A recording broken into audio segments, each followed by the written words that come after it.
my head up high with a humble heart, knowing Yah is with me. I won't fall apart. The trials will surely come, and hard times, that's for sure. Steadfast in my faith, I'm standing on His word.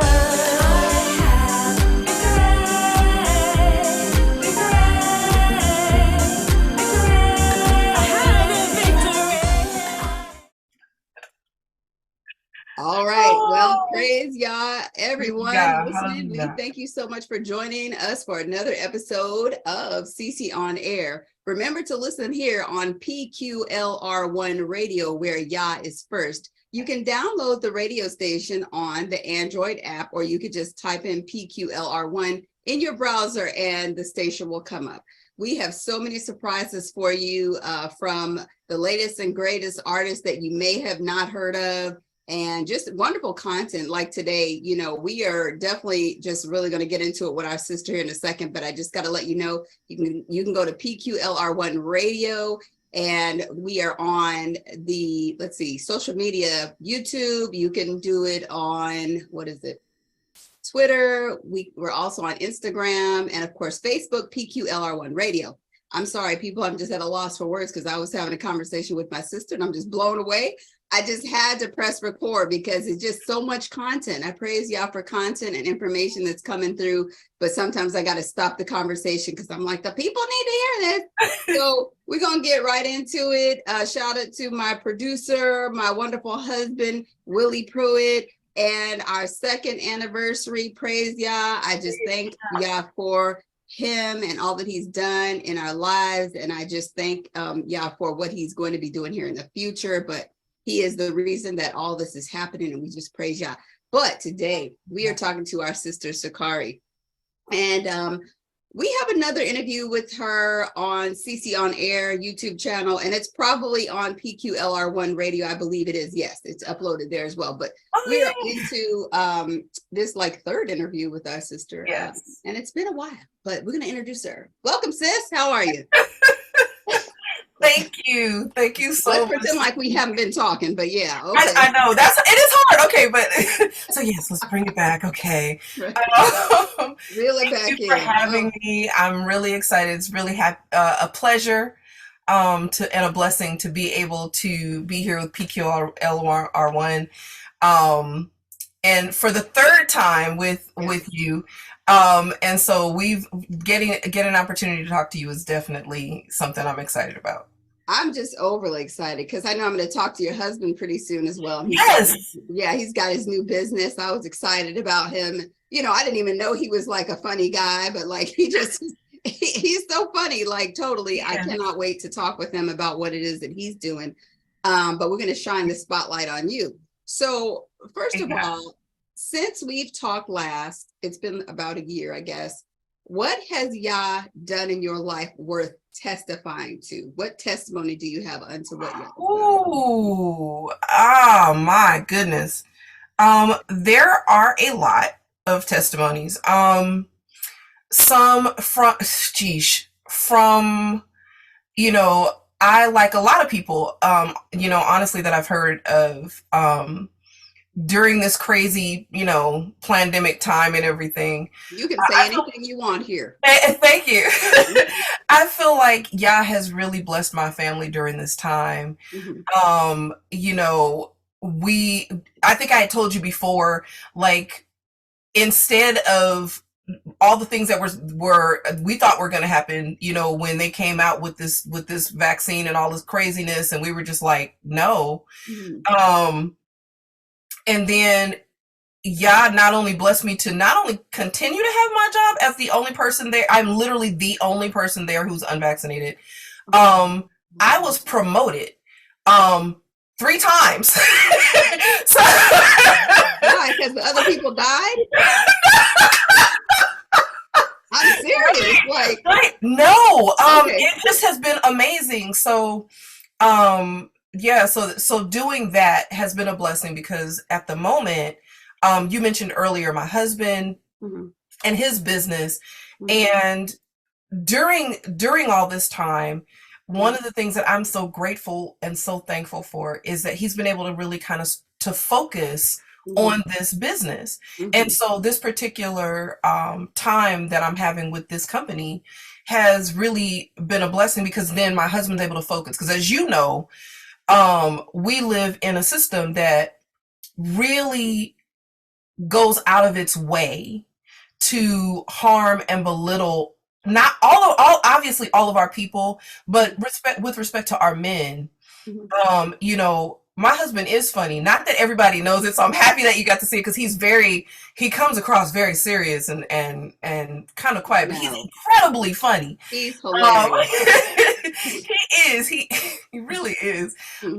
He's just a really awesome guy. And you know, but as smart as he is, as talented as he is, as funny as he is, and I know when I say this to you, you know what I'm talking about, and so many other sisters know what I'm talking about.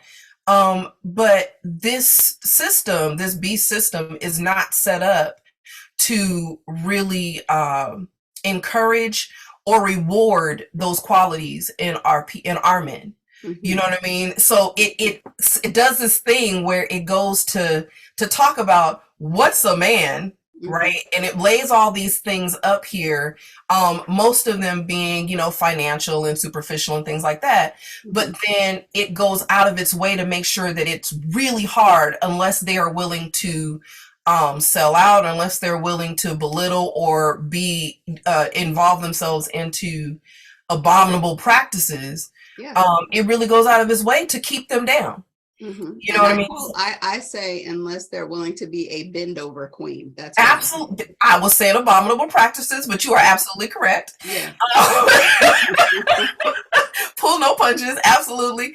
You know, and so this year, being able to see this come to fruition with him, and it being really well received and just beautiful. I mean, you know how we know, you know, you were like, my husband's so talented. I just feel just need to know, right. You know what I mean? But to be able to get to the point where other people really see it, I'm really thankful for that. I'm really loving that.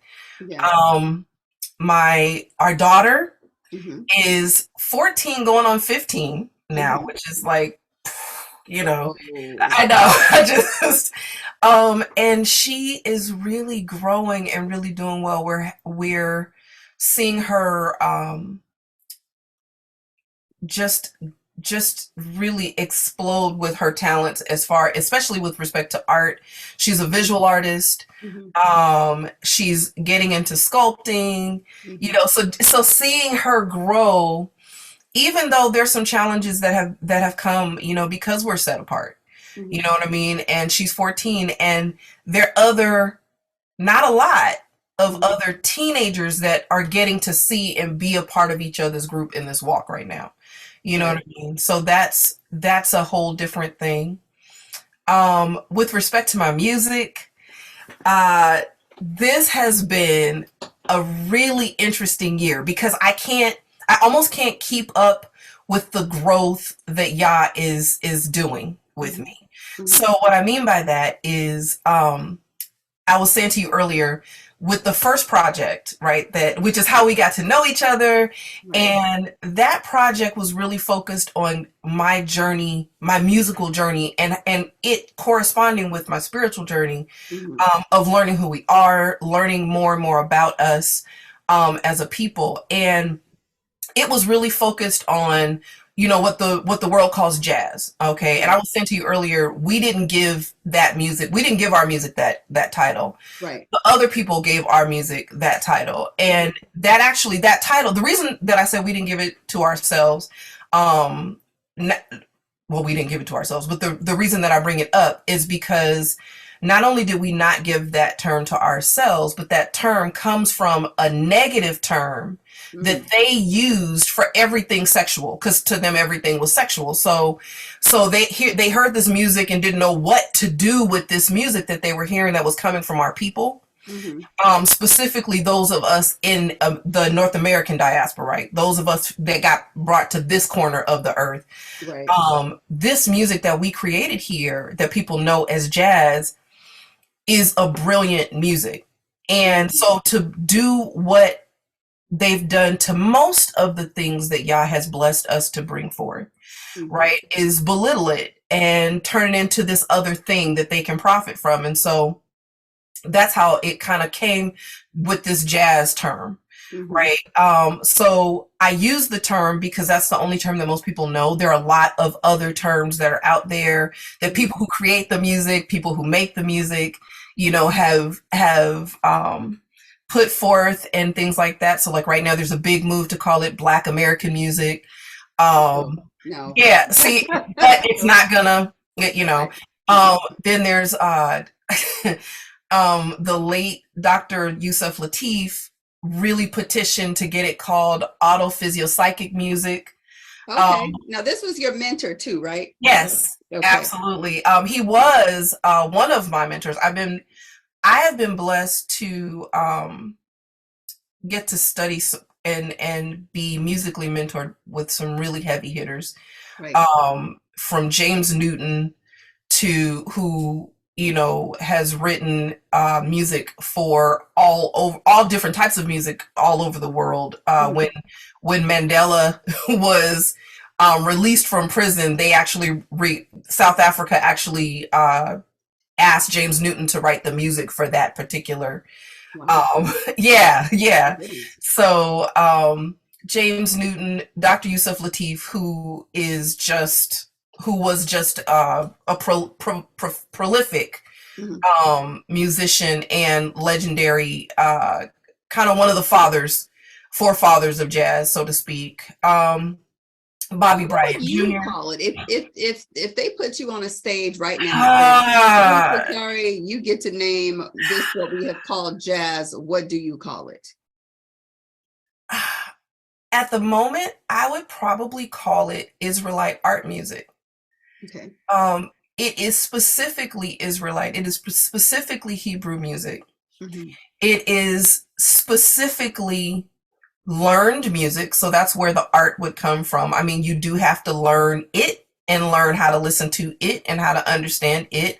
Mm-hmm. But it did come from us. It didn't come.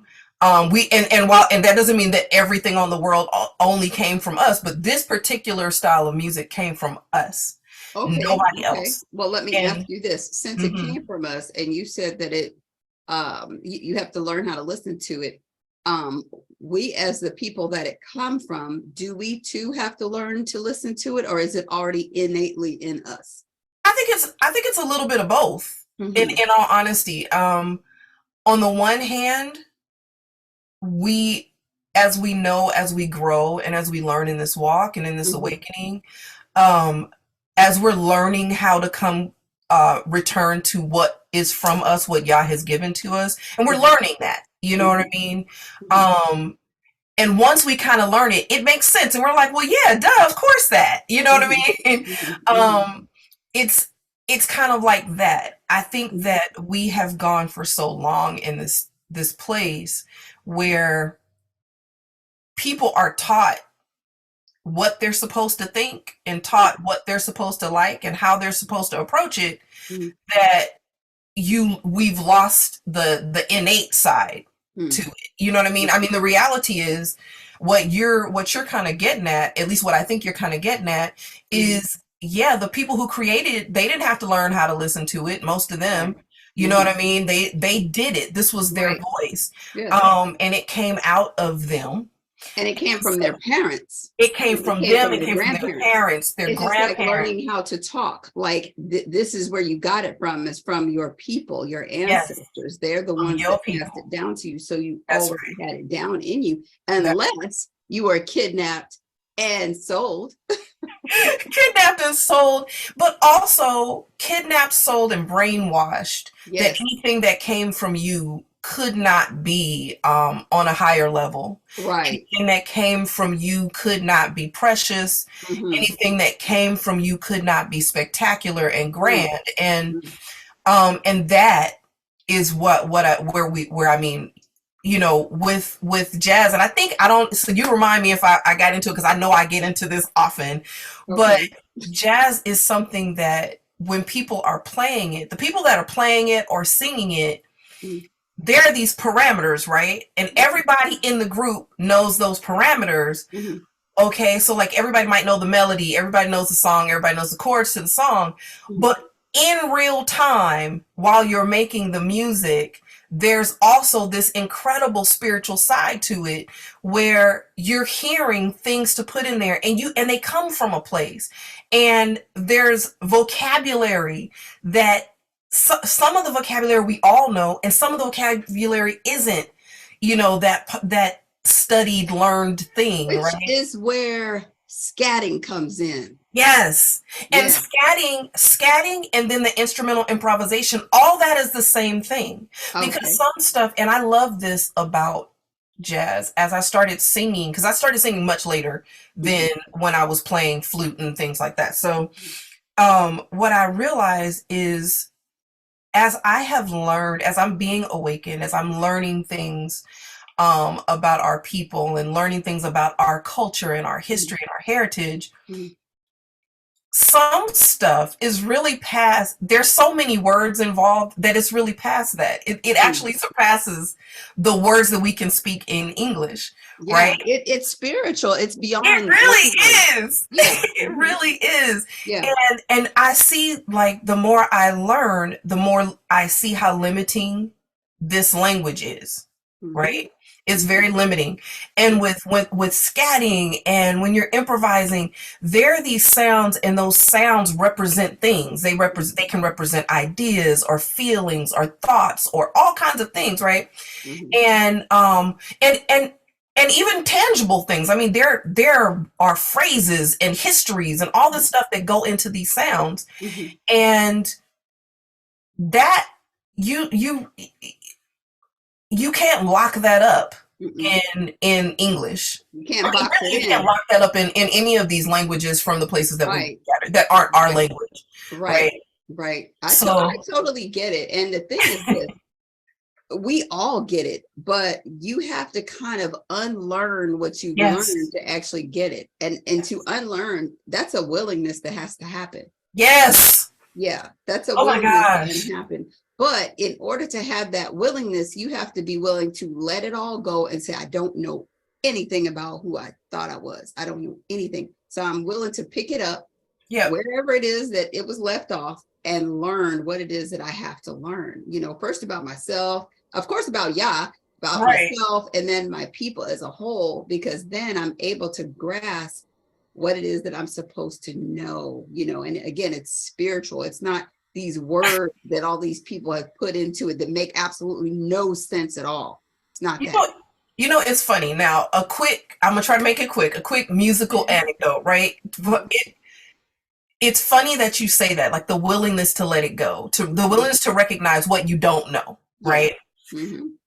I've been playing flute for 37 years. Okay. Okay. Mm-hmm. But 7 years ago, Mm-hmm. I had hit this wall, and it was a sound, there was an approach, and I knew I wasn't getting it. I wanted it, and I couldn't figure out what was going on. I'd Mm-hmm. talk to people, I'd hear people play, and I'd be like, oh my gosh, what are you doing about da da da da da, whatever. They either wouldn't share or couldn't share, they couldn't, whatever the case was. I prayed about it. Mm-hmm. And one day I met the person who was ended up being my last musical instructor, Okay. formal music instructor, mentor, Bobby Bryant Jr. So I met up with him, and I remember, like I said, now at this point, I've recorded with people, I've played on all different kinds of music, I've been to school, I'm done with, I've gotten a master's degree, all this different stuff, right? Right. So, but I'm like, okay, so before our first lesson, actually, he asks me, he's like, how many songs do you know? Mm-hmm. Okay. So I want to work with him with jazz improvisation, right? So he's like, well, how many songs do you know? And I'm like, well, I know a lot of songs, you know what I mean? Like, I don't really know how to answer, I don't really know I can't count how many songs I know. I've done gigs and all this different stuff.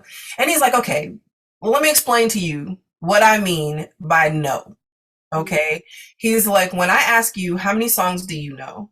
If you're playing the song on your flute, that means on your flute, you can play it in every key. So that means your, so if you go do, re, mi, fa, sol, la, ti, do, right? And then you could go on another note. Do, re, mi, fa, sol, la, ti, do, re, mi, fa, sol, right? You could do that. So we got like 12 of those in our style of music here, Okay. right? He's like, so anything you play on your flute, you have to know it in all the keys, not just the one that everybody knows it in the book. Mm-hmm. Okay. You have to know it in all those keys.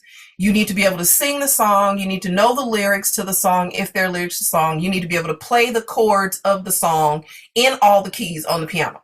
So I'm envisioning, hold on. So that's like you sitting with the flute, then you sitting with the drum, you sitting with the piano, you sitting with the backup singers. You are all of those people because you know it all.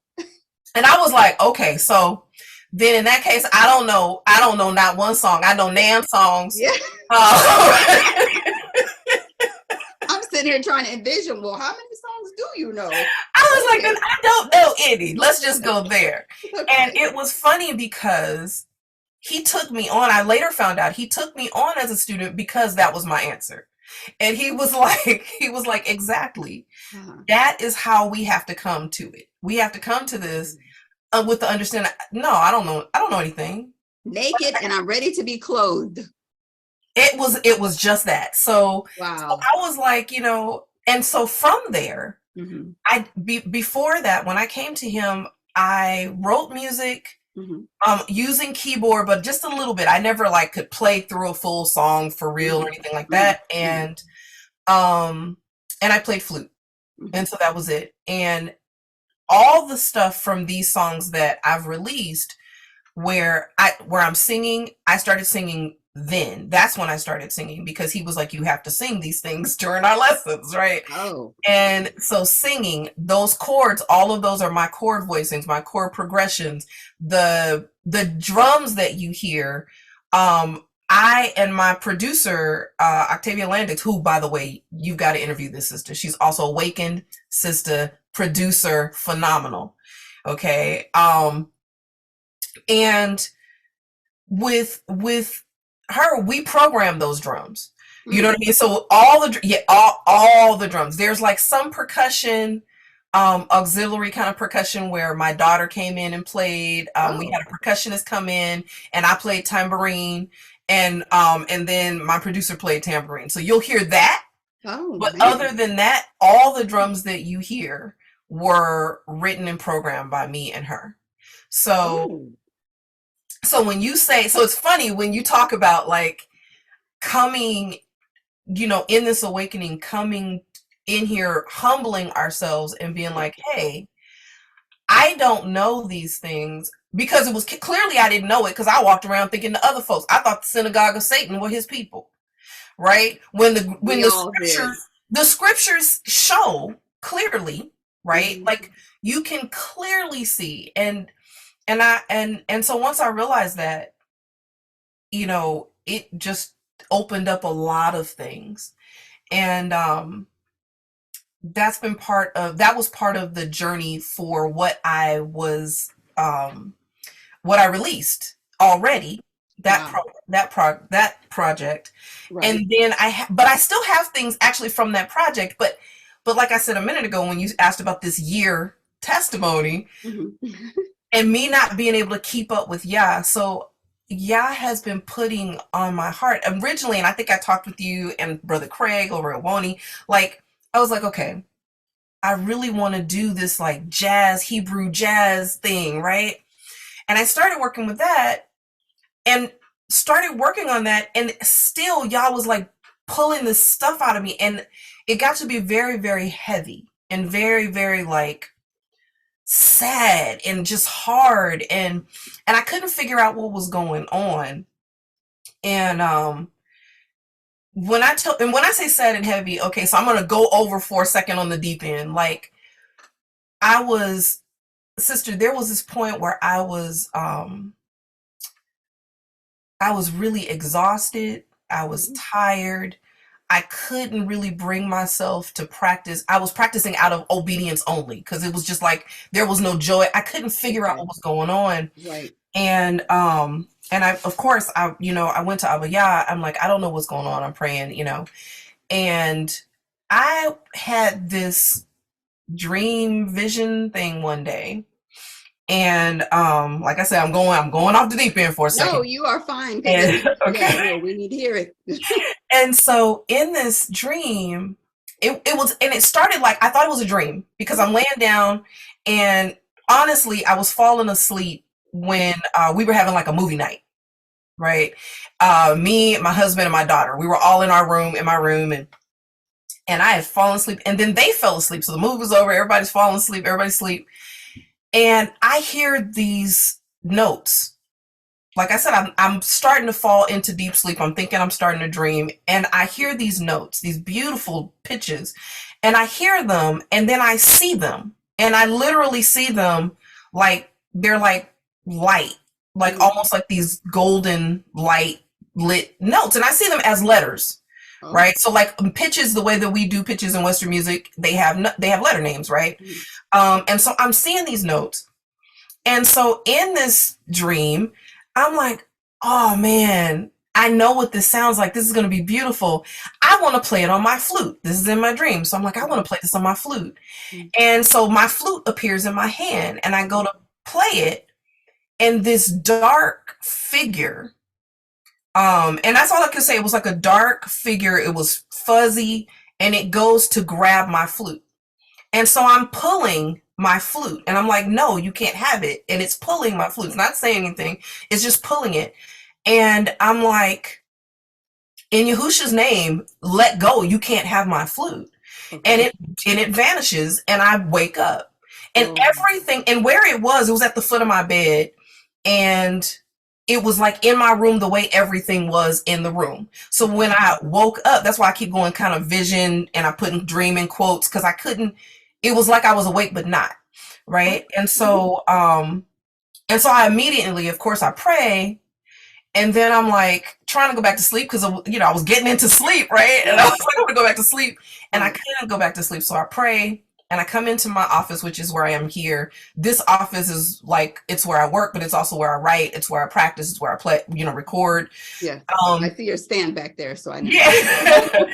And so I came in here and immediately wrote the pitches out because I had seen them. I knew what they sounded like. Mhm. And Yah gave me the chords.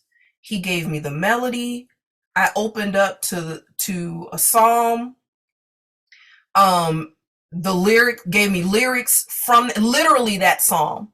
Psalms was written out. And then something similar to that, but without that demon, happened about a month or two later with another song where I literally saw the pitches and just woke up and came and wrote them. And so I've been working. So when I say there's this new project and it's really heavy, and I think a lot of it is repentance. It's a lot of repentance. They're all psalms so far. And they are, those have all been the lyrics, and it's just all been this crying out to him and asking for him to cleanse us and forgive us. It's been really amazing to me.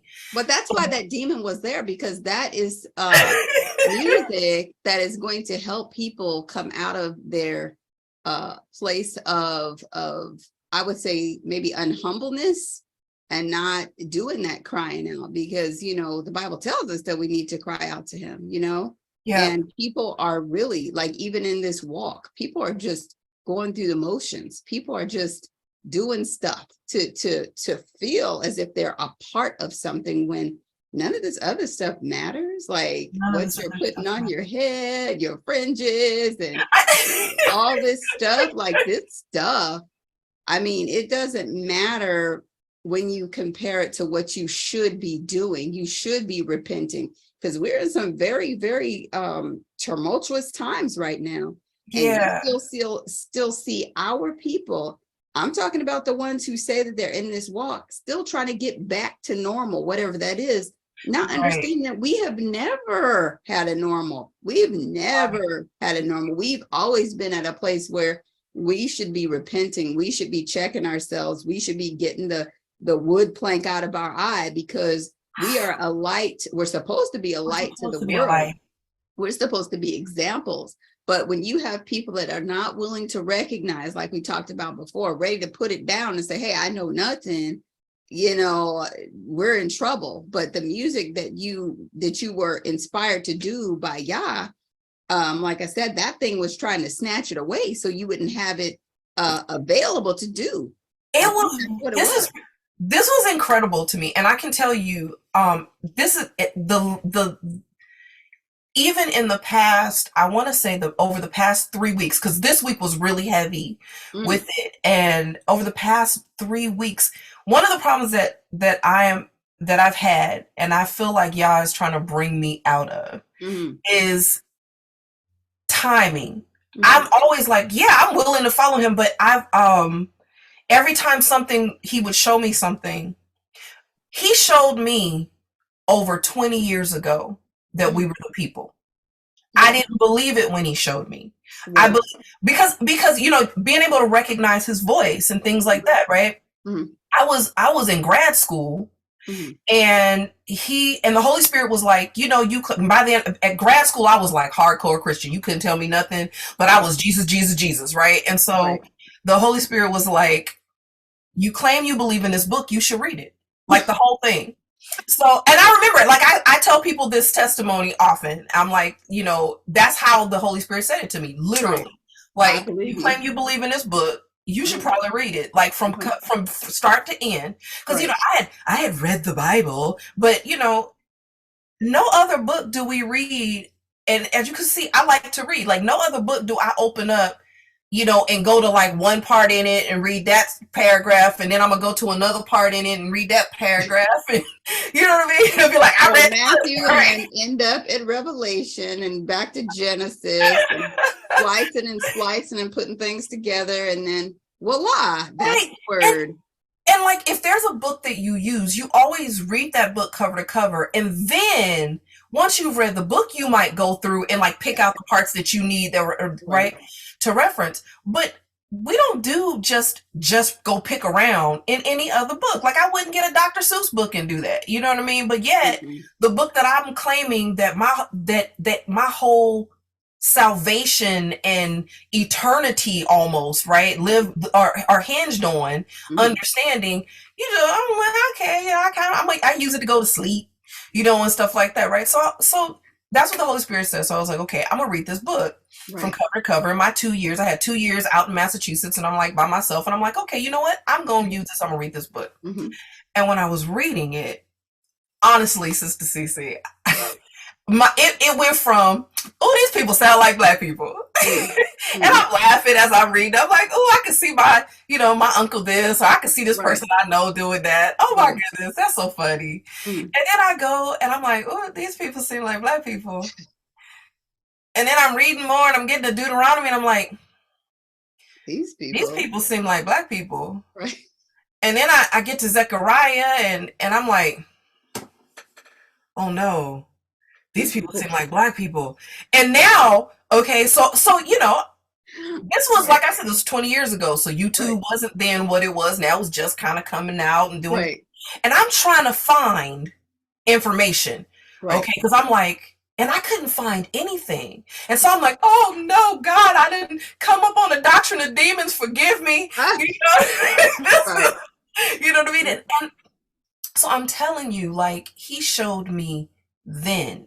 And it wasn't until after I was married, and it was like I want to say it was about 2016, when we were like, okay, we're clearly the people. This is clearly us. And it was just like, I surrendered and like, okay, like I asked him, I was like, show me, because I really don't want to mess up. Because, by that point, I'm donating to Jews for Jesus and, the lost tribes of this and that. Right. The people on the commercial, the old people on the commercial, all decrepit with the song. Right. And trying to make, I would honestly hear they own 98% of all the wealth on the world. Why can't they give it to that old woman? Right. Why is she looking sad and beat down? Why y'all not taking care of your person? Why you not taking care of her? Because you own all of it. And so I was like, oh no, this is evil. You're not supposed to be thinking this. You know, if you curse, if you curse them, you're going to be cursed. If you bless them, you're going to be blessed. So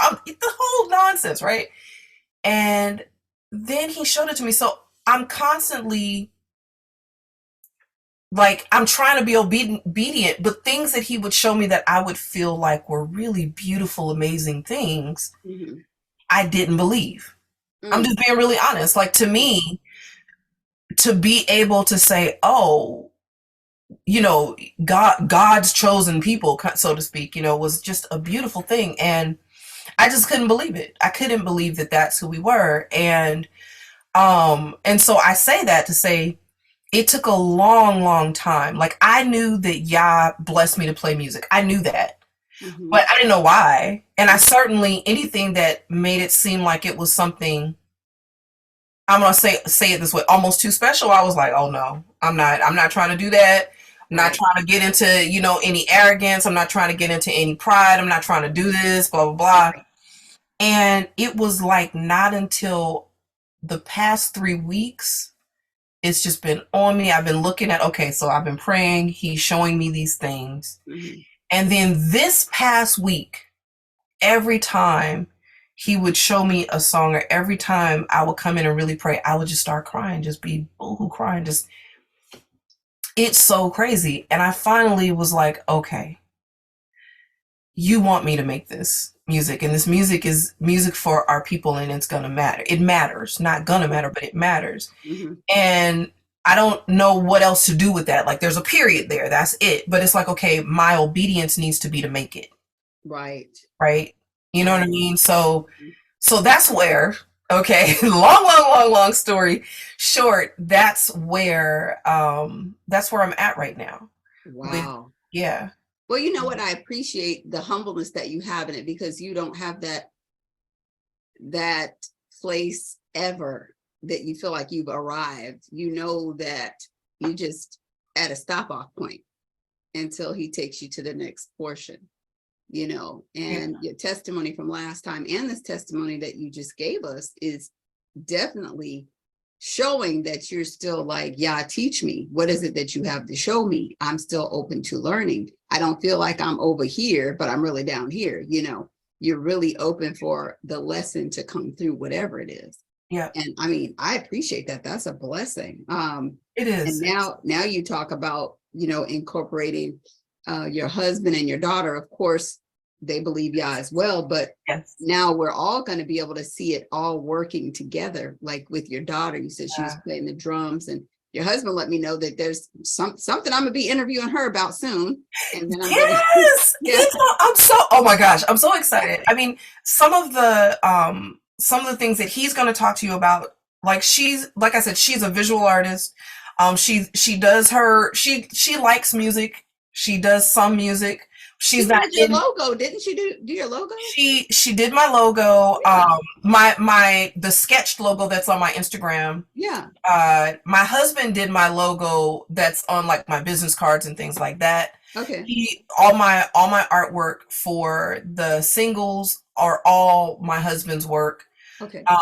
He is an absolutely phenomenal graphic designer. So, and graphic artist. And it's really interesting to be in the house with these two people who are visual artists, you know what I mean? And to see the way they see things is really eye-opening. So I'm excited. She's got some designs with the things that he's going to talk to you about as well in there. And yeah, she's pretty good. So it's like but she also is just, she's very creative. You know what I mean? She's crocheting and, you know, interested in that. She's making jewelry and Right. things like that. So And she's homeschooled. That's what we also have to let everyone know. You know, homeschooling is not a box. Regular school is a box. So you have to know that, you know, as you are still contemplating this homeschool thing, just know that these children are amazing, and you will not know the depth of their amazingness until you pull them out of the oppression. You know, it has to be done. It has to be done. I I think you said that she was in kindergarten. She went to kindergarten one time or something like that, didn't she went through what we called kindergarten, but when she with a small, and when I say small, I mean at the time it was in a place called Lamert Park in LA, which is a very like Afrocentric, very that kind of Afro diaspora. you? What's the other one? Afrocentric. Well, very Afrocentric, but kind of a place. And so we brought her there. It Mhm, was a little Christian private school, mhm, all black. mhm. And when I say little, I mean the whole school never had more, the time that I was involved with it, it never had more than 36 kids. Oh, Okay. okay. So, and that was and they took them from like, geesh, I want to say like 6 months up to I think seven, right? Okay. Seven. Wow. So when she left, she matriculated from there when she was 6 and a half. Okay. And after that, she's been homeschooled since then. Okay. And so recap us on what your decision, how you came to that decision to do that. Because, when we think about regular school, whether it be private or public, one of the key things we do look for is small size classrooms and the teacher being able to give more attention to the students. So what made you say, no, I need to take her out and homeschool her? Well, you know what? It was funny because she graduated from that school, right? We loved that little school, and we actually didn't know anything about homeschool. I thought homeschooling was what like wealthy TV stars and stuff did with their kids, kind of Oh, thing. okay. I didn't know I knew nothing about homeschool, and Okay. so but the school that she had come from, remember, she graduated at 6 and a half. Mhm. She was done with them. She was reading chapter books. She was doing multiplication. She was doing addition and subtraction with like six number, like all these different kind of things. So she was ahead, Okay. right? All of the way that they would educate their kids was like that. It was really an awesome school, a little program. And so she came out, and what I had seen with a lot of their students is when their students would come out, Mhm. then they would go into these regular schools. They would go into schools, and all of a sudden, it would be like they would just kind of decline. Oh, And I had seen that. I used to teach full time as a public school teacher. mhm, I taught middle school and high school, mhm, and I had seen that mhm, happen, but I had never seen that happen, seen it the way that I was seeing it from the side I was getting with my daughter's school, mhm, with the students leaving there, mhm. going into the public school system. And I was really like, this is crazy, because everybody kind of accepted it as normal. I'm like, but these kids, when you would come to this school, you'd see like these little 5-year-olds, because if you came, Mhm. all the teachers um older black, well, most of the teachers were older black women. When I say older black women, at the time Mhm. they were like in their 80s and stuff Mhm. like that. I mean, like, they were much older. And so, you come to something small, we're going to make the kids show what they can do and all this Right, kind of stuff. And so right, you come in, and these little 5-year-olds could take a pointer and point to every state and tell you the capital of each state, and they could tell you from going from west to east what are the capitals of the state. I mean, like all this. They're 5, you know what I mean? They right. could spell them, they could, all this stuff. So I'm like, well, but the kids are coming out of here. What's going on? And Mhm. so when Michaela, that's my daughter's name, when Michaela came out, um, we were like, okay, we just want to make sure she's not punished basically Right. for, being ahead. So we were working for a nonprofit at the time, Mhm, and I was teaching mhm, with that nonprofit. So that's mhm, where how I was working. mhm, And we taught at different schools mhm, throughout LA. mhm. And so, I would see what the kids were coming out of kindergarten. They were coming out of kindergarten, and they'd have their little homework pouch to go home, and they'd have their little letter. You know what I mean? But my baby was 6, and she had her chapter book. You Right. know what I mean? So I was like, okay, she can't go to kindergarten. And So, and so we Not the homework pouch. Goodness not gracious. the, oh my gosh, with that homework pouch going around the kid's neck, that's the whole thing for me. But That's why I'm like, whoa. oh, No. y'all can't do this to the baby. After books homework pouch. There's no happy medium there. It's just Let's keep nothing. her out of school.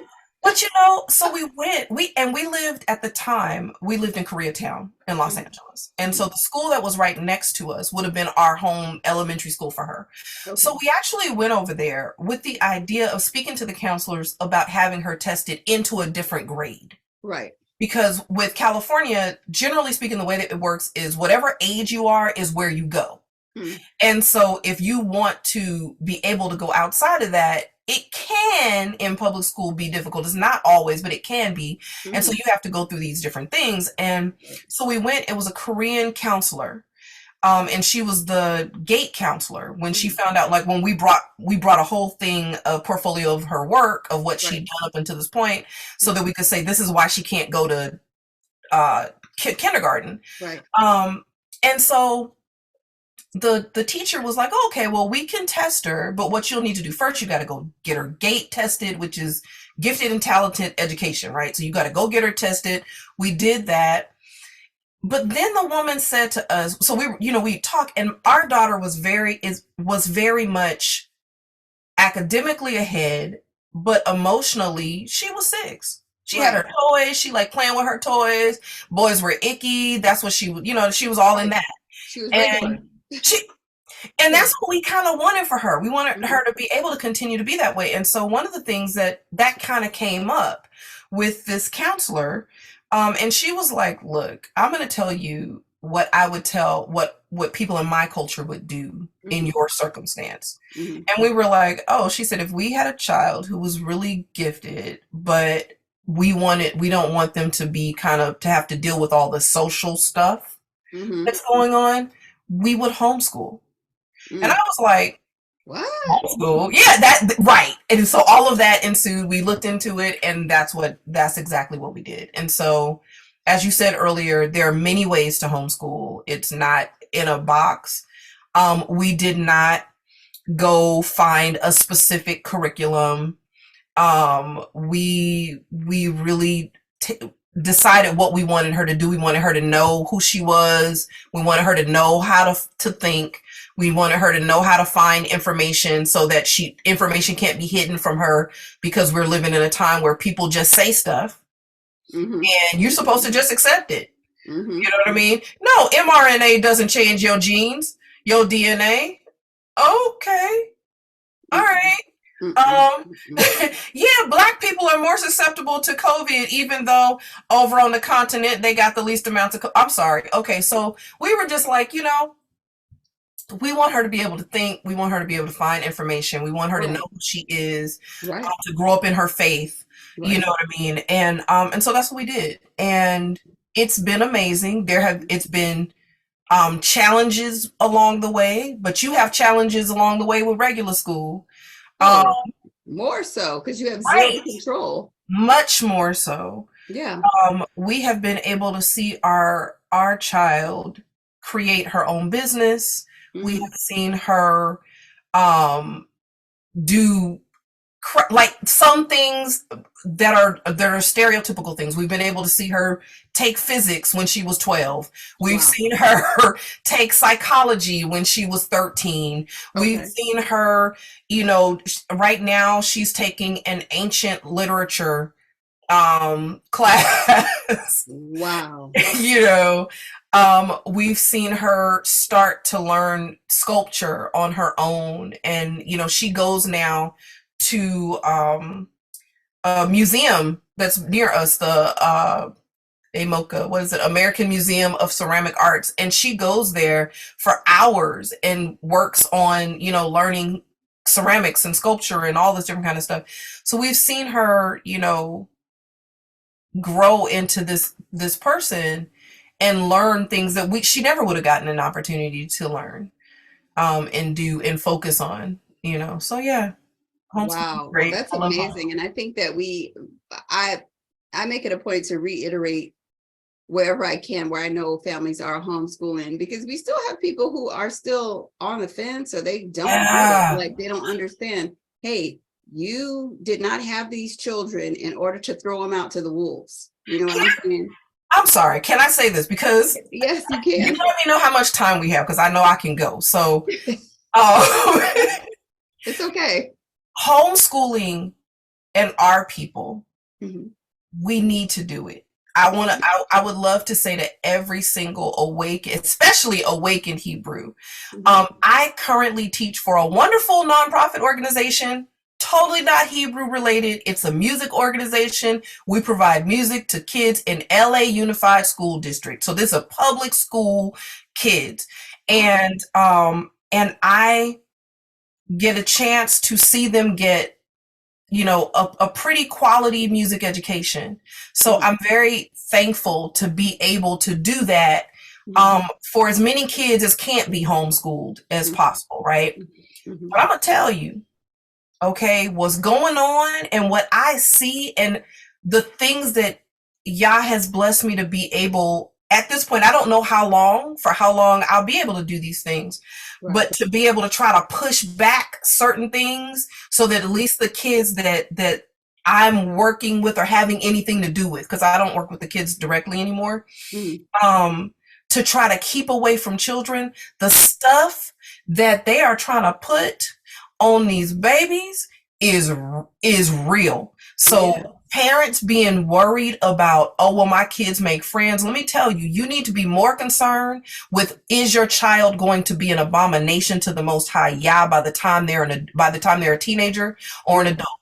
Yes, yes, That's what we because need to be worried they're about. they're being subjected to children who are defiled, and you think that you're sending your children into an environment with other children. You are, but what kind of children are they being subjected to? Then you got the teachers who are LGBTQT elemental XYZ. We're No, look, we're in a land where the people who are the highest lawmakers in this land, the people who are leading things like the women's legal network or law or whatever, whatever and it they is. can't define what a woman is, and they're telling you Right. can't define it. They're telling your children they can't define And you can be what what you want. but it's not that you can be what you want, because No. that's the thing. They pretend that what they're teaching them is they can be what they want. Mhm. Honestly, what they're teaching them is you can be what I tell you you can be. You Exactly. can be what I make you. Right. And You so can be that's what I why program you to be. thank you, what I program you to be. Mhm. And for parents that it's like, look, get your babies out, Mhm. because the longer you have them in, the more you're giving them permission to Mhm. have your babies. This is what they're Exactly. doing. And everybody, when you talk about the teachers, there are so many just openly obvious witches now. Oh yes, There, it's not a hiding thing anymore. it's And I not a mean, hiding they don't thing, even have to open their mouth and tell you. They're right? wearing the jewelry, their hair is 5 different colors. They're wearing the Just jewelry. just period. Like, you can tell now. And unfortunately, it's even in what we call Black people as well, because they're Yes. trying to gain power. They see other people gaining this Yep. power by other sources, so they think that they can get in the bed with that too. They're gaining power, but a fake power that's going to end them up in the pit of hell. There are policies that are going forth. There are methods and methodologies that teachers are learning they're labeled as one thing. You Mhm. know what I mean? And as one of the things I try to do is what the stuff is labeled as, I try to keep it there. Right. So, and I have a really wonderful sister who she's dealing with this kind of thing with her kids right now. It's Mhm. like seeing that these people are doing these things and where it goes. So, they'll have things that are supposed to be about after coming out of after coming out of the pandemic, Mhm. right? A lot of kids are traumatized. A lot of adults are traumatized. They're coming out, they're going in, they've already learned their bodies aren't their own because they didn't get a chance to choose what they're going to be shot with, what they're not going to be shot with, right? Mhm. All of these different things. And they're being taught, teachers are being taught, you're supposed to give them an environment so that they can heal emotionally, they can heal mentally. But what that's being used for is to teach meditation, to teach all kinds of Eastern religious practices, to Right. teach satanic practices, Yoga. to teach yoga, but to teach visualization and manifestation, to teach spells. If anybody, if you don't like reading, go check out the children's section in these different bookstores, in the libraries, in your child's classroom. Elementary school parents, go to your child's classroom and see what's in the library there. Oh, yes. And you will find books for spells, not just Harry Potter, but like straight up, this is a spell book. Right. You will find all of the different, permutations of LGBTQ. You're going to find all the different ways of living, all the different gender categories. And this is stuff that no matter what you say at home, no matter what you do at home, for that 8 hours that they are there, 6 to 8 hours, this is what they're getting. They are with those people more than they're with the parents. So there's no way that you're going to have a greater influence over them by the little tiny nuggets that you try to throw at them. You can't erase what they're doing. You cannot do it. You can't. I'm telling you, I'm at the bookstore and the library, absolutely disgusted and appalled every single time. I'm like, look, I'm just trying to find a book for my 4-year-old granddaughter, and y'all got to put this stuff in here.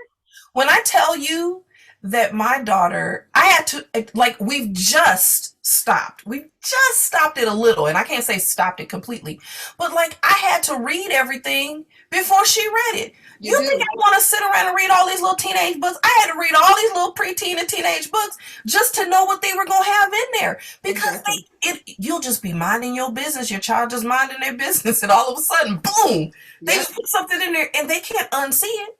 No, they can't unsee it, and that's the plan, because they want to subliminally plant certain things in there, and those things that they've implanted will then later on with other things link up with those new things, and then before you know it, you got an abomination happening in your child's life. I mean, I was looking at something called what is it, the Butt Book or something like that. It's a children's book where the boy was saying he didn't like his butt, and I'm like, how is this appropriate? Okay, I guarantee that this person that wrote this book is a homosexual, but y'all don't care. Y'all, matter of fact, you amplify this stuff, you put it in there. And it's even worse. It's almost, I don't want to say even worse, because obviously that's bad.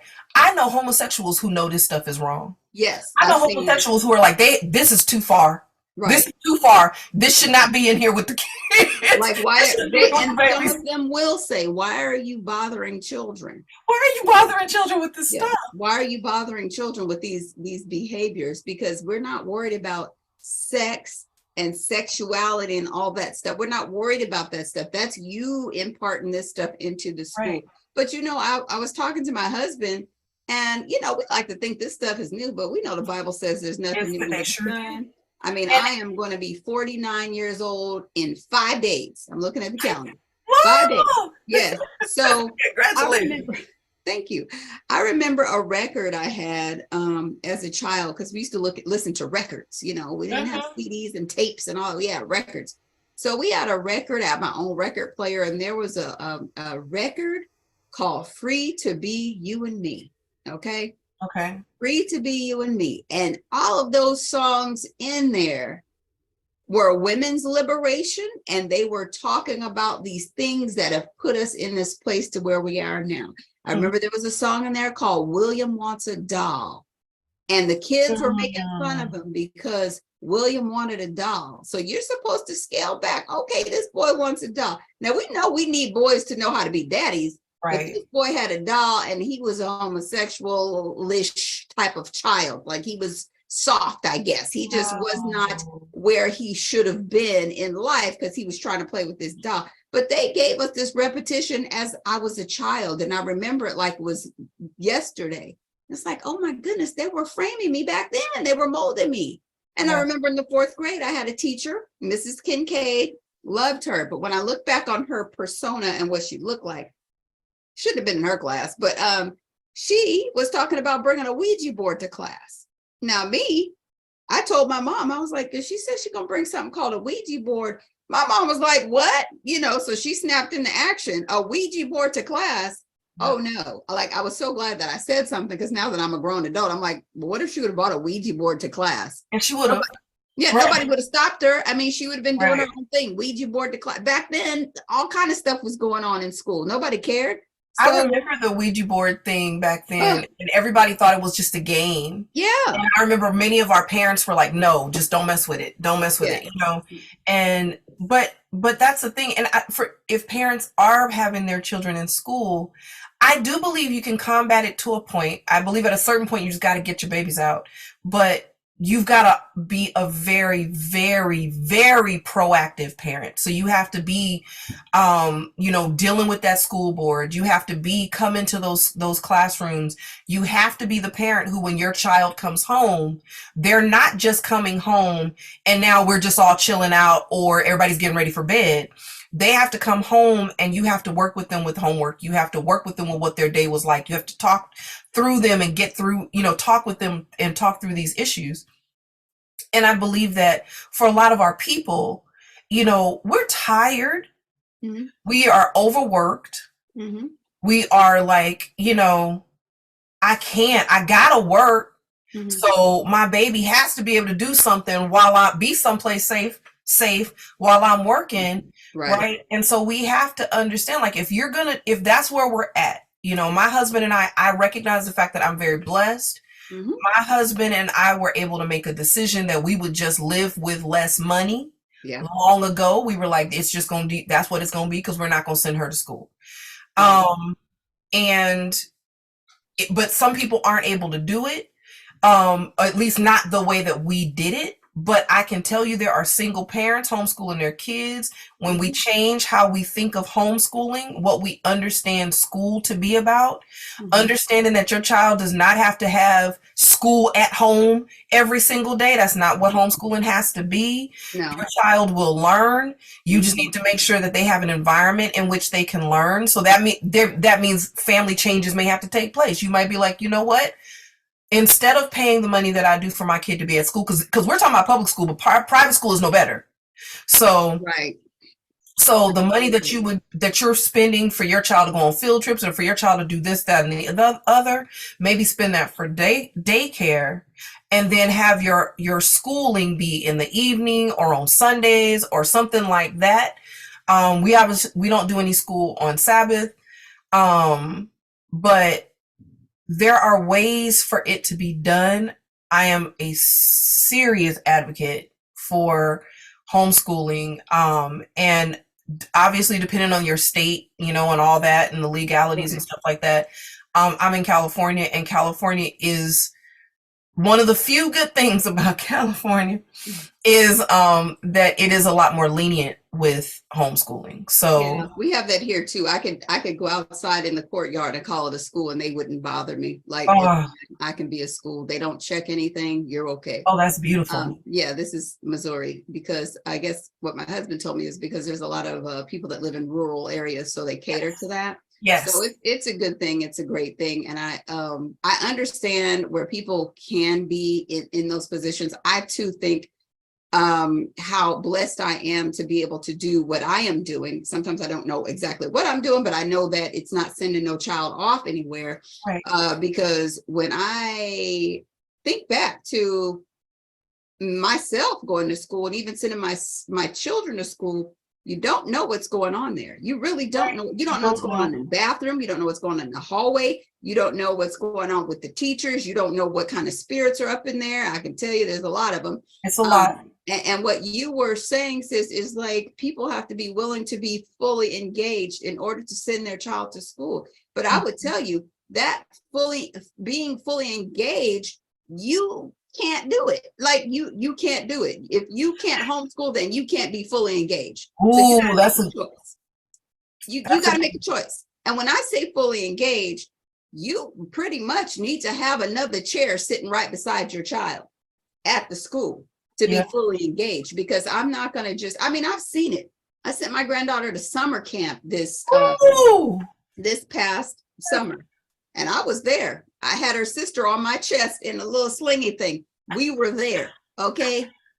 We were there, and it was a sad situation. They wanted to ask me if I wanted to teach because, you know, that's my background, but I was like, no, I didn't come here for that. I'm her advocate. I'm her advocate. I'm not here to help you wrangle these children because you don't know what you're doing. They had about 10 children in there and 3 adults, and none of them knew what they were doing. Well, see, and okay, they were sick. And that's another issue. One of the things that I do right now with the organization that I work with, I actually teach. We have teaching artists that go in to teach. I teach teachers, and I teach teaching artists, and I teach classroom teachers as well, for certain things.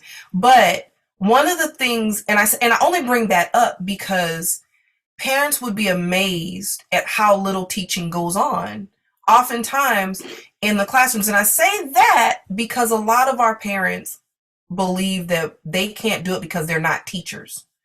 And you don't have to do it. You'd be amazed at how many opportunities there are for kids to learn and get wonderful, wonderful experiences, wonderful learning experiences. Yes. Totally. I mean, like you're saying with the summer camp for little ones, for elementary school age kids, there are just way too many things that you can do that are free. There is so many things that it's just like really, I mean, it's incredible. It's like pick. Yeah, you just have to pick, and I mean free. I'm not even talking. I remember believe in paying money. I just don't. I remember we took our daughter to a chocolate factory in downtown LA for a free tour from start to finish, from the cacao pod all the way to the finished product to getting you know what I mean? That's one of the things she remembers and enjoyed. She got to like go, not to mention just all these other things that you can do. Zoo. I mean, the zoo here is free, and all of the art museums here are free as well. Yes. And what I will tell people too is a great resource is your public library. There's so many philanthropic dollars thrown at the public library. Yes. I just found out I could be a grant writer for free because there are courses on there. They have courses. So many steps that you as an adult can take. So for you to feel that you can't teach your child, well, guess what? That child was put in your womb or in your loins in order for you to be their first teacher. It is Western civilization that tells you that you're not qualified because you didn't go to their school. That's right alongside your child and not feel like an idiot. It's okay. You can homeschool your child. If you need resources, there are resources for you to do it. There are other people in your area. Don't be afraid to find out. Don't be afraid that you could do it. It doesn't have to be this 8 a.m. to 3:30 p.m. It could be 5 p.m. to 6 p.m. that you do school. School doesn't have to be 8 to 10 hours a day. Like Sister said, most of the time they are not doing any schooling. So and also scale that to what is going to work for you, and you can do it. And we're here to help you, right? Yes. Changing what we think of as far as what we think education is really important. For those of us who have teens, there are more challenges involved with that, but at the same time, I think we would be amazed. I have been so thankful.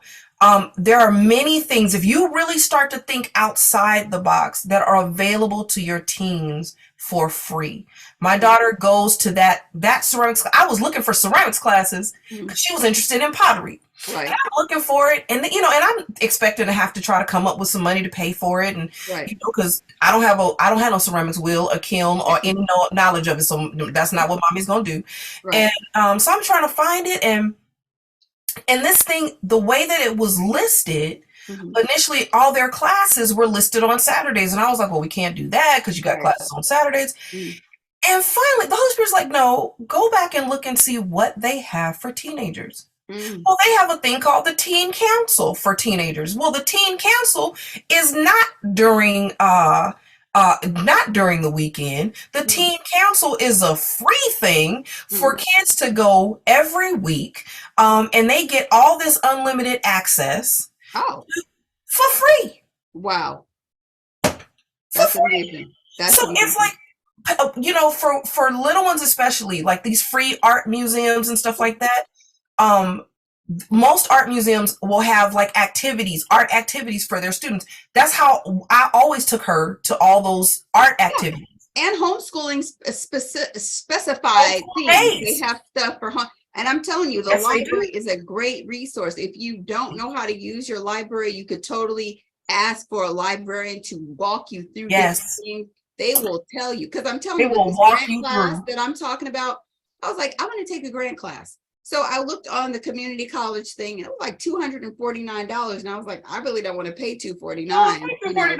So I was like, I don't want to pay $249. Then they had a thing where you could sign up for Klarna, one of those afterpay situations. And I was like, oh, I'll sign up for that. I'll pay like $2 a month or something, Oh, the thing rejected me. It didn't take my credit. And I was like, oh, wonder what that's about. Okay. So I just left it alone. I said, it just must not be for me. Well, then we had an appointment with the librarian for what I'm telling you about. We were talking to the librarian, and I talked to her. I said, well, what about, grant classes? She's like, oh, well, let me show you. Went through the thing, went straight to the free grant classes. It was the very same teacher and program that they had at the community college, but through the library, it was free. Wow. All I had to have was my library card. That's all you had. Okay. That's why the Bible says, seek and you shall find, knock and the door will be open. God knows what you're doing. He knows your heart. As a matter of fact, he put it there. So we have to make sure that we are truly seeking him. So if you are one that wants to homeschool your children, I mean, I'm going to be like a broken record over and over again. Do this, do this, do this. Take your children out, do something else. You can do something else. You can be creative. If you need creative ideas, we are all here to help you. All day. So we want to make sure that, we wrangle things back around. We're talking about. I know, I'm sorry. And you are fine. I told you I could go.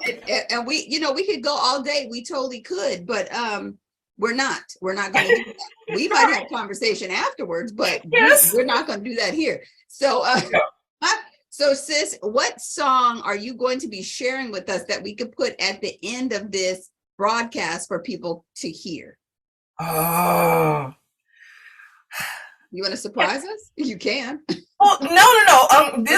This for me was a little bit of a surprise. So I would say, I want to ask you something. Yeah. Can you put I Want Yahusha to Walk With Me at the end? We already played that on the radio. Do you play that one? Do you play Strange Fruit? Or do you play Autumn Leaves? We just play I Want Yahusha to Walk With Me. Okay. Can you play Autumn Leaves? Is it talking about Yahusha? It's not. So Autumn Leaves and Strange Fruit, and Strange Fruit is about, so. Yes. Then that's what I have at the moment that I would share. So maybe we continue with I Want Yahusha. And then I ask if I can share with you when I do have whatever my next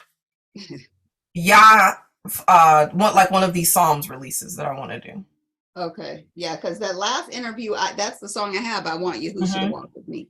So yeah, I mean, we can definitely play it again. No problem. I haven't released the other ones. Okay. Yeah. Well, when you do release, we definitely are here for the releasing. So yes, I want to make sure. Now, since you and I just had a long conversation about many things concerning music and homeschool, and we just want to let people know that you can be open, you can be broad concerning this homeschool. Your children can learn anything that you want them to learn, but you have to seek it out. Children can learn music, they can learn literature, they can learn all these things. You don't have to feel like you're in a box. You just have to reach out and say, hey, I'm afraid, so we can help you get hey, I'm afraid, and be ready and willing to learn yourself. Yes. Well, one of the best things that I learned about with respect to homeschooling is your children are probably going to continue, which is how education used to be. Right. What you have in your house and what you do is probably something similar along the lines to what they'll do and how they will be. So for some of us, that's a joyful thing. For some of us, that's a terrifying thing. And so you got to be really honest. And say, okay, like if all that's in our house is PlayStations, video games, and tablets and stuff like that, then there's some changes that we're going to need to do. Mm-hmm. You know what I mean? And that's us. It's like, you can't make your kids eat vegetables if you don't eat vegetables, right? So Thank like, you. you know what I mean? Thank you. So it's that kind of a thing, and that also means that you'll have the opportunity to grow as well, and your children will grow because they will see that. My child saw us grow. She's seen us grow from. My child was the one who, when I was like, you know what, baby, mommy learned this, and we can't celebrate Christmas anymore. Right. And I had a whole Christmas closet. Mm. Okay, I had a whole closet. I had a closet with just Christmas stuff, all, because that was going to do the thing, because it was Jesus, right? And so, Jesus is the reason for the season, you know it. And so, and when I told her this, and I was like, mommy and daddy, we realized like this isn't what. And at the time, we were still saying Jesus. This isn't what Jesus would want. This isn't his birthday. This isn't his birthday time. This has nothing to do with him. God never told us to celebrate it. That, like, we were still saying God and Jesus. And when I got done with it, I was like, so what do you think I should do with all this? Like, once I explained it to her, and she was like, oh, well, mommy, we need to throw that stuff away. We need to get it out of the house. I was like, we sure do. And at the time, we lived in an apartment building where you could put in the lobby things that you didn't want, and people would come and they would get those things and stuff like that. And so I was like, well, should we put it in the lobby? And she was like, no, we can't give this stuff. This stuff is for idols, for everything. We can't give this to somebody else for them to be worshiping idols. So, you know what I mean? Like, if you, like, your children will get to see you. She saw her parents she saw her parents repent. Mm-hmm. So she learned what repentance is. You know what I mean? She saw her parents learn, so she knows what learning is. She saw her parents grow, so she knows what growth is. And I think those are things that it's important for us to recognize. What do we want our children to learn? For some of us, if we're being really honest, we still want our kids, and I struggle with this sometimes. I mean, we still want our kids to be able to, like, oh, they went to this college and they graduated this and they did and we have to sometimes, like, reevaluate and really be honest with, well, why do you have your kid in school for real? Like, why do we really have them there? Oh, I have them there because, I really want to make sure my kid can read and write. Well, because I want to live vicariously through them. I want them to do the things that I did not get to do. And that, I mean, them to pledge Kappa, Alpha, Yabba Dabba Do, and be able to. And that's real. I mean, like, that's real stuff. And I'm not telling anybody, and just for those parents, even for them, homeschoolers go to colleges every day. And I'm going to be really honest with you. Homeschool kids go to higher quality colleges. So if that's a concern, even that doesn't have to be a concern. Right. Although we know we live in a time that we got to look at things differently. But I'm just saying, you know what I mean? Like Stanford and Harvard and things like that take homeschoolers before the community college or the state college down the street. So, yeah, I totally get it. We just have to undo what's been done. You got to undo it. It's like my mama went to Christian church. I went to Christian church. It's good enough for my kids to go to Christian church. My mama went to school. I went to school. It's good enough for my kids to go to school. No, like, in the past, y'all winked at our sin, but now, like, we got to repent. He's like, you know better. No, can't be doing this stuff anymore. It's time to come out of ignorance. It's time to come out of her. That's and if we want to remain stagnant, we'll get what stagnant gets, which is nowhere, so we have to be willing to come out of that. Well, sis, I thank you so much for talking with me in this time. Do you have anything that you want to share with the people that we did not talk about because we've gone here and there? I enjoy it. Did you have anything that you wanted to tell the people before we got off of here?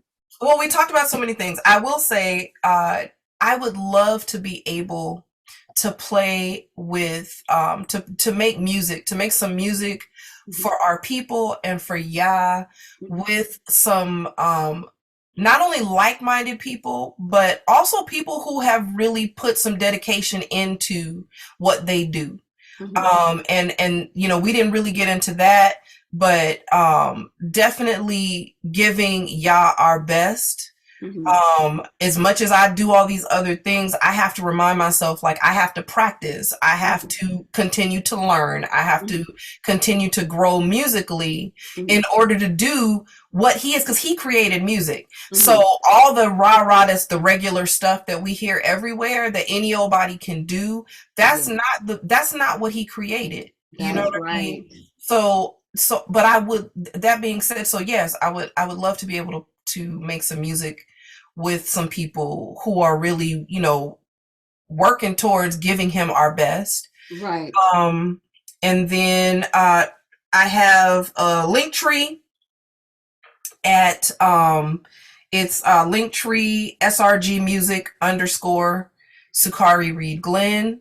Hmm. And at my IG, which while I don't post all the time on there. Hmm. Okay, but that's a conversation. One day we'll have one. We said we were going to have an interview as just like wives and mothers and things like that, and getting into that. Yeah, Hebrew But housewives. We gotta make that appointment. we really do. We really do. Yeah. But that's at Sakari SRG.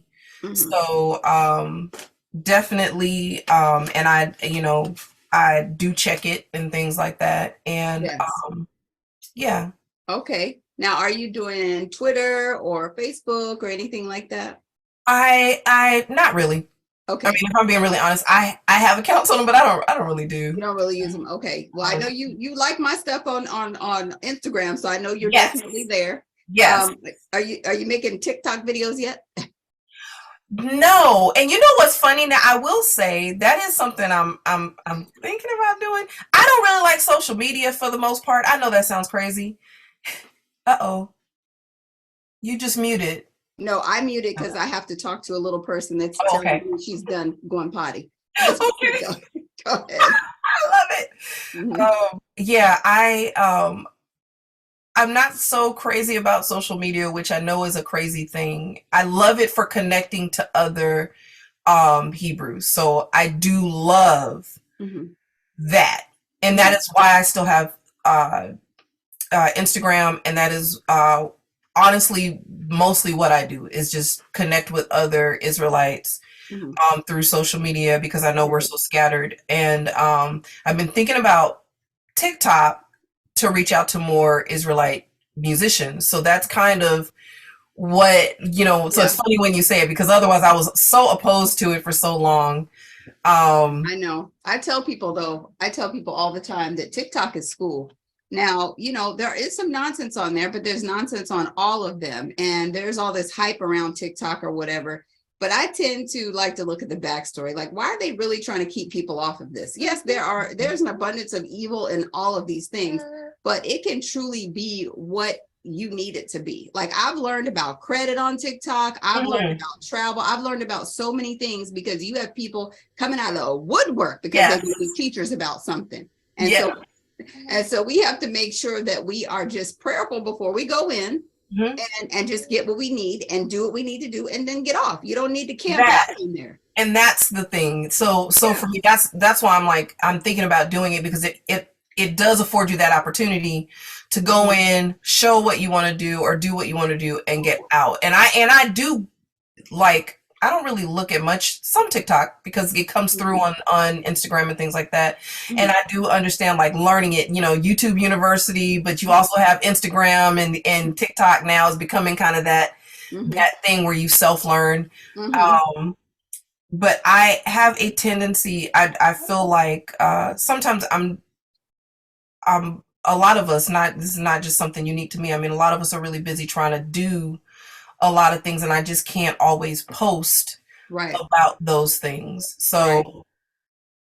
So Right. that's my kind of aversion to it. But you're right, and I am interested in, Well, even I'll just tell you this, bring that up. even if you have old videos of things, it doesn't take long for you to just boom, upload it, and then it's on there. You know what I'm saying? Absolutely. It's not you having to recreate the wheel necessarily until you're ready to do that. But whatever you have available is something that other folks have not seen. So you could just post it on there, and then it's on there. Post something once a week, once a day, or whatever. I mean, That's a we good don't point. necessarily have the same motivation as others. Like, people are trying to get likes and money and all this stuff. No, Right. we're just trying to, like you said, you want to be a fisherman of other musicians that Yes. are looking to serve Yah. So as you Yes. put that on, And, others that are following, they will share it with other people. And before you know it, you could have a great number of people that are willing to, work with you and be what it needs to be. So I would say just totally look forward to, maybe just posting some old stuff that you have, and it'll be fine. That's a great idea. So Yeah. thank you. Like, that's a great idea. I had not you don't have to live there. You don't have to camp out there. Just go hit it and quit it. Post it and be gone. That's it. Just She heard my inside voice. Like, I don't want to live there. I don't want to do it. Yeah. You have to just cut out all of the nonsense that comes in your head about what's going on, because like I say, when they try to keep us from stuff, you have to wonder what's going on there, but you can totally use it as a tool that you need it for, Absolutely. You might want to teach people like short flute lessons. You could do that on TikTok. Yeah, actually, yeah. So because I write curriculum, I actually wrote 3 of the pieces of the books that we use for the organization that I work with. And I'm like, I need to do my own curriculum. That's what I'm telling you. Like, yeah, absolutely. Go ahead and pray about it. Don't take my word for it. Pray about it. And I'm telling you, you got content people need, especially when we're talking about homeschool. People are looking for tools, different tools to put their children in front of, because they don't know certain things. I don't know how to play the flute. I don't know how to play piano, yet I take my granddaughter to piano lessons. So what if they could just get that right from the internet where they are? That would be a great thing. So just think about it that way. You're not serving the other side of what's going on. You're not serving the evil part. You're serving Yah and doing what it is that you know how to do. So, it's going to be a good thing. Just, of course, pray about it. Absolutely. Yes. Absolutely. Well, sis, I have definitely enjoyed this, but this little person, I'm trying to keep her out of the camera, and I'm not sure if that's going to work, because she's going under and up and over and around and back. And ready. She's ready. Yeah, she's like, yeah, I went to sleep. I don't know if she did or not, but yeah, that's what she's saying. And now she's doing something with my feet. So, okay. She's your perfect alarm. She's your perfect alarm clock. She's like, okay, it's time. You've been on there. All right. That's it. So, okay, sis, we will talk again really soon. I'm going to send you that link so we can have that other conversation whenever you're ready, our Hebrew housewives. Absolutely. I don't even want to call it Hebrew housewives. I'm going to call it something else. But yeah, we're going to have that conversation because it's got content that other people should be hearing as well. And that's why we do these things, because we want to help our people who are in a certain place, because that we're scattered and people just don't have the information that they need. So we need to make sure we get that done. But feeling like you're not the only one is a good thing. Yes. Well, we want to thank everyone for listening. Remember, listen to PQLR1 Radio, where Yah is first. And we look forward to interviewing any of you that might have a testimony, or you have a business, just want to talk in general. We look forward to it. But I'm Sister Cece, and thank you so much for joining us here. Have a blessed week.